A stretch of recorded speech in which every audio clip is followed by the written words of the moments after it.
Philadelphia County in southeastern Pennsylvania until 8:15 p.m. At 4:05 p.m., and rain gauges indicated thunderstorms producing heavy rain across the Warren area. Between 0.5 and 1.5 inches of rain has fallen. The expected rainfall rate is 1 to 1.5 inches in 1 hour. Additional rainfall amounts of 0.5 to 1.5 inches are possible in the Warren area. Flash flooding is ongoing or expected to begin shortly. Hazard: flash flooding caused by thunderstorms. Source: radar and automated gauges. Impact: flooding of small creeks and streams, urban areas, highways, streets, and underpasses, as well as other drainage and low-lying areas.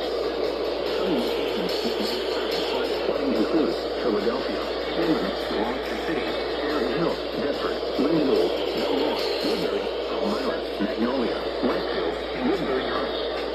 This includes the following highways: Interstate 3, Interstate 95 in Pennsylvania between mile markers 15 and 29, Interstate 76 in Pennsylvania between mile markers 349 and 351, Interstate 76 in New Jersey between mile markers 0 and 3, Interstate 295 in New Jersey between mile markers 22 and 36, Interstate